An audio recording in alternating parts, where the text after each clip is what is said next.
Je suis dans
Merci Seigneur de nous remplir,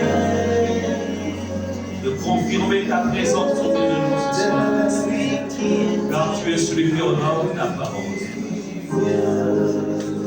Seigneur, nous rapprochons de toi cette nuit parce que c'est toi qui remplis. Nous sommes vides, Seigneur, et nous avons besoin de ta plénitude. Nous avons faim et nous avons besoin de ton pain. Seigneur, nous voici. Chacun pour sa part est là pour être avec toi. Comme Marie s'était assise à tes pieds, car elle avait besoin d'entendre et de recevoir de toi. Seigneur, dans le même ordre que nous venons ce soir. À toi l'honneur et la gloire pour ces temps spéciaux que tu avais déjà prédestinés d'avance et que nous allons passer avec toi. C'est dans le nom précieux de Jésus que nous prions. Et nous disons Amen. Amen. Et nous asseoir. Bonsoir à tous et à toutes. Nous rendons grâce à Dieu pour ces moments. Ce sont des temps merveilleux. Des temps merveilleux.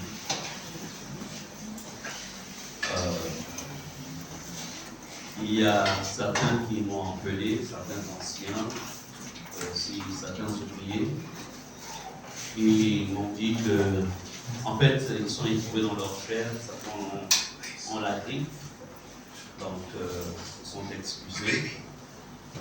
Mais nous savons que de là où ils sont, nous prions le Seigneur qui les touche aussi, parce que leur absence n'est pas une absence volontaire, mais c'est lié à un état de santé. Amen. Amen. Alors, nous sommes là ce soir, c'est pour être équipés.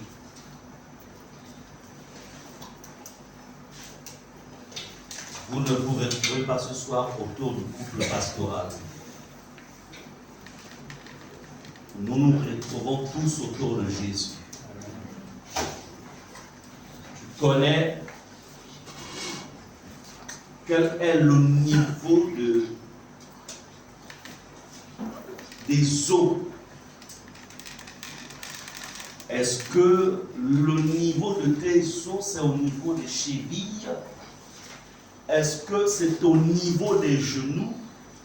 Est-ce que c'est au niveau des reins? Tu sais exactement. C'est pourquoi nous nous rapprochons ce soir, cette nuit, de Jésus. Fais tout pour ne pas laisser passer Jésus. Amen. Amen. Je voudrais ici saluer aussi nos ouvrières qui sont du côté de la Turquie et d'autres aussi qui nous suivent sous d'autres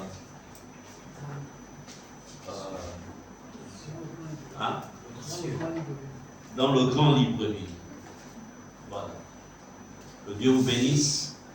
Soyez connectés avec le Seigneur Jésus qui est présent partout à travers ces moments. Bien-aimés, cette veillée comprendra 2 points, 2 grandes parties. Celle de mon intervention et aussi après l'intervention du pasteur Muriel.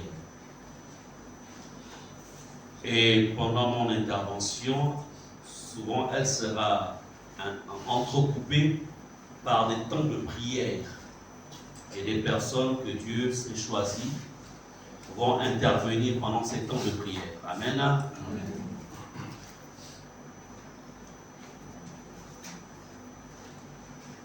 Le thème que nous allons développer pendant ces moments est le suivant.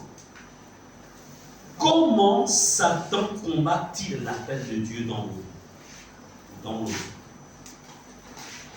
Comment Satan combat-il l'appel de Dieu dans nos vies? C'est un thème extrêmement important. Parce que le salut est gratuit. Mais n'oubliez pas que si nous n'arrivons pas à dire au soir de notre vie, de parler comme l'apôtre Paul,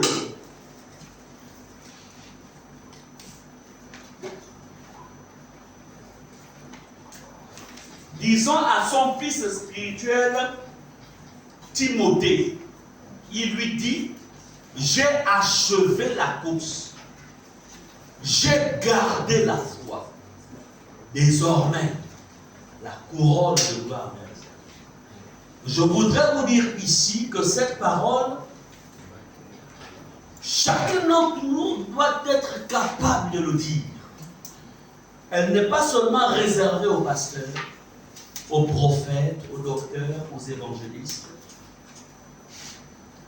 Elle est prévue, c'est une parole que chacun doit être capable de dire au soir de sa vie. Amen. L'important est que tu aies été disciple de Jésus. Tu dois être capable. Mais pour y arriver, il faudrait que tu aies réussi à maintenir le diable, les sorciers, les ennemis de ton appel, que tu aies réussi à les éloigner le plus loin possible. Quand je parle d'appel ici, je ne parle pas d'appel pastoral, appel de docteur, d'apôtre. Non. Je parle ou je vais parler de cet appel que Dieu a mis dans ton cœur pour nous servir au sein de ce ministère. Déjà, c'est quoi la définition de l'appel? L'Écriture montre très clairement que ceux qui croient au Seigneur Jésus-Christ sont à la fois sauvés et appelés. Retenez ces deux points. La première étape, c'est celle du salut. Celle où on reçoit Jésus et on fait de lui notre Sauveur et notre Seigneur personnel. Vous avez déjà traversé cette étape. Après le salut, l'étape qui vient, c'est celle de l'appel. C'est pourquoi dans 2 Timothée 1, verset 9, dans la version que j'ai, elle dit ceci: Dieu qui nous a sauvés et nous a appelés d'un saint appel. Est-ce qu'on peut nous lire dans 8 secondes? Puisque certains ont 8 secondes, et c'est la Bible qu'on lit souvent plus. 2 Timothée 1, verset 9. Je lis la parole de Dieu. 2 Timothée 1, verset 9. Par la puissance de Dieu qui nous a sauvés et nous a adressé une sainte vocation, non à cause de nos œuvres, mais selon son propre dessein, et selon la grâce qui nous a été donnée en Jésus-Christ avant les temps éternels. Yes. Amen. Ici, Louis II a utilisé le terme sainte vocation. La version que j'ai dit plutôt un saint appel. En fait, ce sont des synonymes. La plus grande tromperie que le diable peut te faire croire, c'est celle de penser que tu n'es pas un appel. C'est la plus grande des tromperies. Toute personne née de nouveau, après la nouvelle naissance, il y a l'appel. Cet appel, c'est à partir de cet appel que tu te mettras à travailler pour que tu puisses être récompensé au dernier jour. Comment Satan combat-il l'appel de Dieu dans nos vies?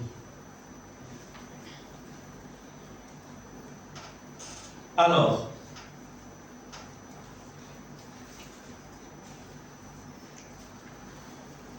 Jérémie 1, verset 5 dit ceci: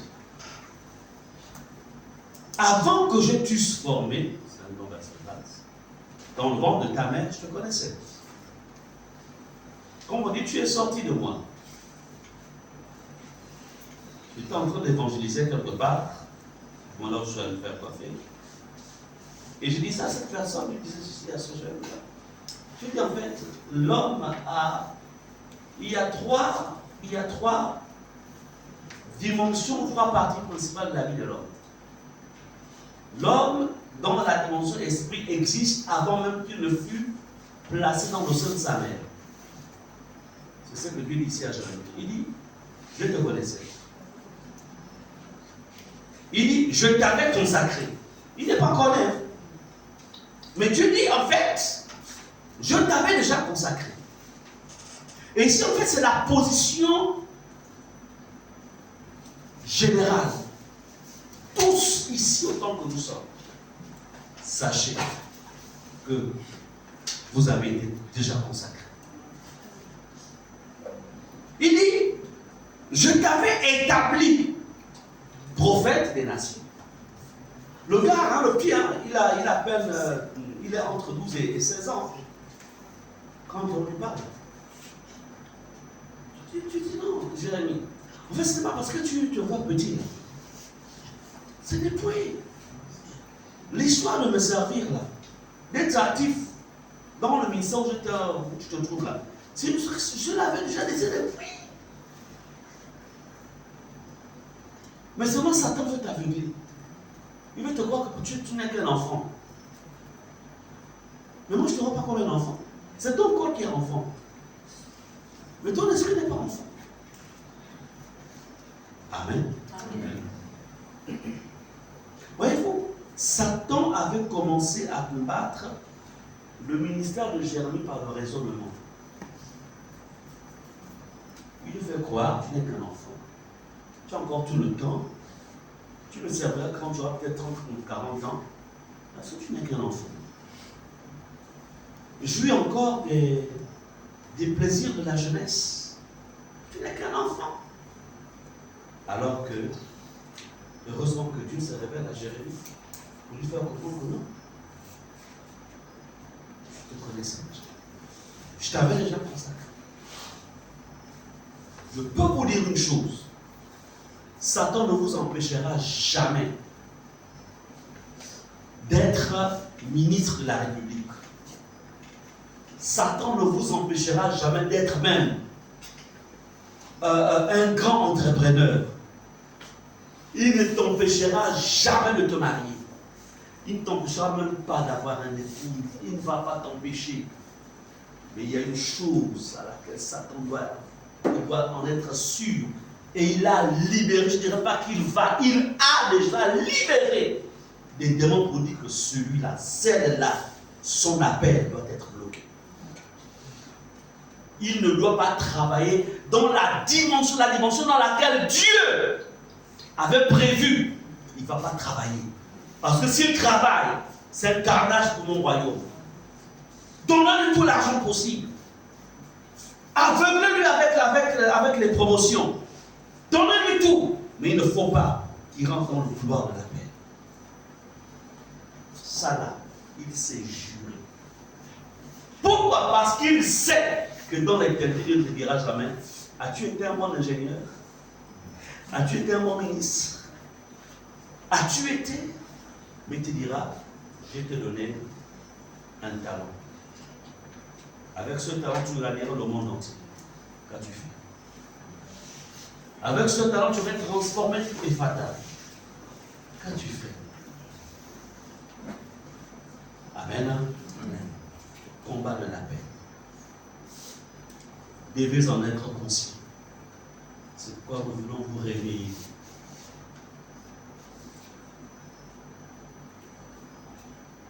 Un Samuel 3, verset 10 à 11 et le verset 19. On va demander à l'ancienne Sarah de nous aider, de vider. 1 Samuel 3, verset 10 à 11.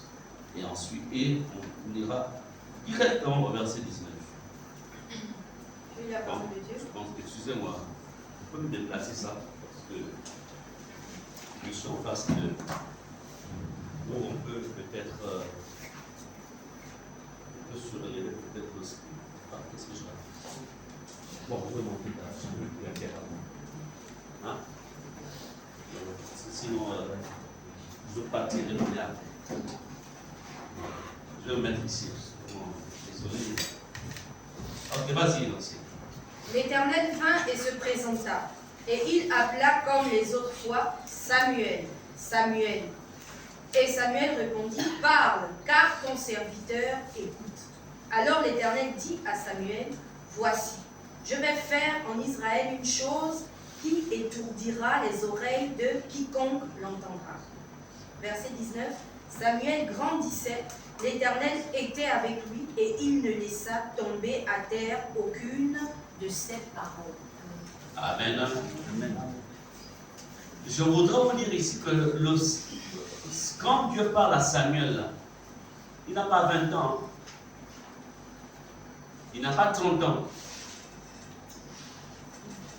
il est encore enfant, certainement entre 10 et 15 ans. Voilà comment Dieu vient parler à Samuel.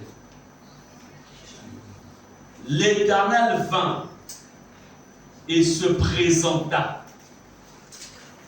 Et il appela.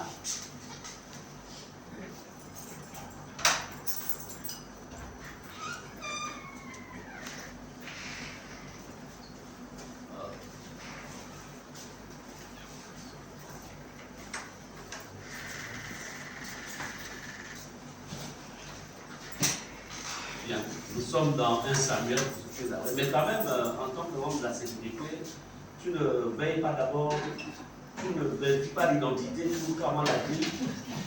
Non, si jamais ce n'était pas pour placer pour faire comment. Ouvre d'abord la porte, et quand tu es sûr que c'est un des nôtres, tu ouvres ensuite la grille. Amen. Ok, nous savions le coup Paseko vient d'arriver. Alors, ici, comme je le disais tantôt, Samuel, il n'a qu'un enfant. Excellent. Si Dieu prend la peine de se révéler à Samuel, pour lui dire en fait, je suis en train de clore mon contrat avec le sacrificateur Élie parce qu'il a trop brillé dans la désobéissance et dans l'amour de ses enfants.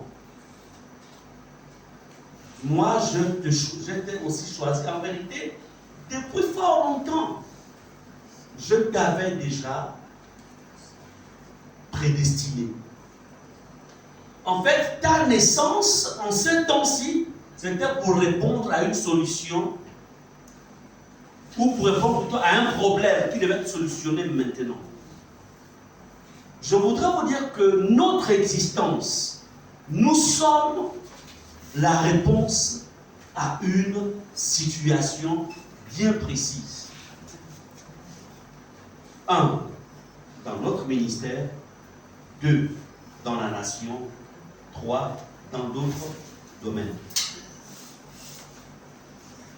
Donc, voilà pourquoi le diable combattra. On va voir comment il combat les ministères. Et je voudrais que nous enlevions la pensée religieuse du mot ministère, parce que le ministère, par définition, signifie service. C'est un travail, c'est une tâche. Non, moi je ne suis pas appelé au ministère. Qui vous a dit qu'il y a une différence entre le pastorat, l'apostolat? Non. Non, moi je ne suis pas appelé au ministère. Non, moi je ne suis pas, je vais aller, je préfère être dans tel secteur, etc. Mais ce moyen-là que Dieu met sur ton chemin, c'est juste un additif. C'est un plus. Le manque de prise de conscience du ministère dans la vie de plusieurs a fait en sorte que l'ennemi a bel et bien eu l'occasion d'aveugler plusieurs, et en même temps, étant aveuglé, il vient voler les 100 semaines. Amen. Donc il faut comprendre, il est important pour vous de comprendre déjà, c'est quoi l'appel de Dieu. Tu ne peux pas protéger quelque chose que tu ne connais pas. Moi, je me souviens quand j'étais, on était des gosses, mais moi étant l'aîné, quand on remettait à mon petit frère 200 francs ou 300, il ne connaissait pas la valeur de l'argent, moi je connaissais la valeur. Donc, je passe par des stratégies pour lui prendre ces 300 francs. Il ne connaît pas la valeur. On a tous fait ça, non? Mais le même petit frère, quand il grandit, tu vas plus faire ça. qui contient la valeur de ce que c'est 100 francs. Donc, ça veut dire que tu ne peux pas protéger ce que, tant que tu ne connais pas la valeur de l'appel dans ta vie, tu ne peux pas protéger cela. Et beaucoup ne réalisent pas, n'ont pas la connaissance de la valeur de l'appel qu'il y a dans leur vie. Donc, il est question ici du Dieu Tout-Puissant, de ce Dieu souverain, et qui dans sa souveraineté nous a rachetés. Mais il ne nous a pas rachetés pour être d'abord, pour juste servir l'État. Non. Il nous a rachetés, c'est pour servir son royaume. Il est important de comprendre cela. Les gens se limitent juste aux choses de la terre. Attention. Non.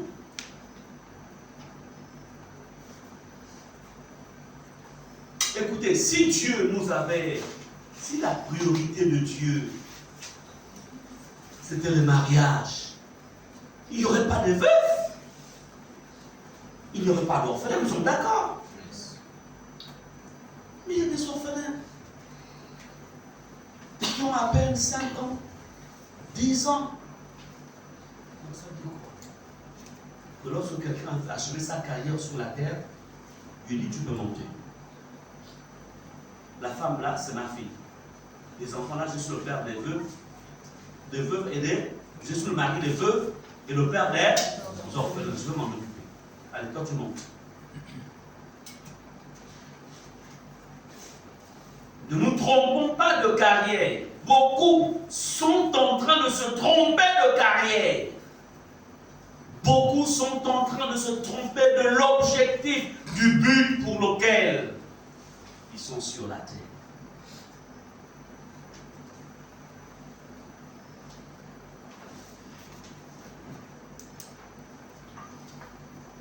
Bien-aimés, ce Dieu, notre Dieu, a placé sur nos vies des appels qui définissent qui nous sommes et ce qu'il attend de nous. L'appel définira qui tu es. Si tu es l'œil, si tu es l'oreille, si tu es la bouche, si tu es la main, si tu es le pied, etc. Mais encore faut-il que tu le saches. Encore faut-il. Mais la vérité, c'est que nous sommes forcément quelque part dans le corps de Christ. Amen. Amen. Il y a des choses que je me suis interdit de faire quand j'étais en Afrique du Sud. Vous savez, ce pays-là, je m'étais interdit, je m'étais dit, de par l'appel, mon appel, connaissant mon appel, je m'étais dit, je ne veux pas trahir mon appel. Je dois protéger mon appel. J'étais dans un endroit où il y avait plein d'étudiants, d'autres qui revenaient d'autres pays, d'Europe. Là, par exemple, souvent, la période de novembre, à partir de décembre, janvier, surtout pour ceux qui sont à Johannesburg, tout se vide, les gens repartent en province, eux-mêmes les Sud-Africains. Donc, si vous êtes 2-3 expatriés qui êtes là, dans un grand espace, vous sentez vraiment que c'est solitaire. Et je me souviens, j'étais avec un frère de notre pays, mais lui il revenait donc de la Hollande. Et il me dira, écoute, pasteur, justement, on parle au cinéma. Je dis, moi je ne vais pas au cinéma. Il dit, mais tu vas rester là comme ça, tu es. Je dis, oui. Si je suis ma fille, j'ai mes DVD, j'ai un DVD plutôt. J'ai des DVD, je mets ça dessus. Je vais aller faire quoi au cinéma. tu vas te relaxer. Vous savez, les chrétiens européens, là, je dois protéger ce que Dieu m'a donné. Mon appel. Même si c'est un beau pays, mais ce n'est pas plus beau que le ciel. Donc, je protège.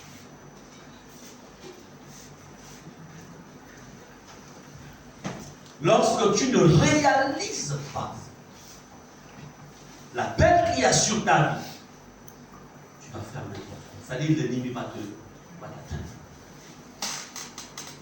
Donc, réalisez que Dieu a placé sur vos vies chacun des appels. Nous définirons qui vous êtes, ce qu'il attend de vous, ce qu'il vous commande de faire. Dans ce monde, par rapport à votre génération, Dieu, l'appel qu'il a déposé sur vos vies, c'est pour le servir.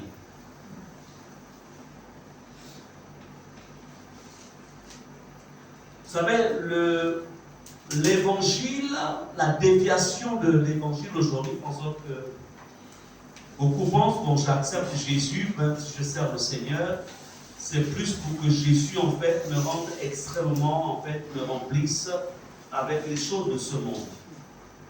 Et si je n'ai pas les choses de ce monde, j'ai raté ma vie. Qui vous a dit ça? C'est pas ce qui est écrit. Si aux uns, il a donné en abondance, à certains, il donnera moyennement, à l'autre, il donnera encore.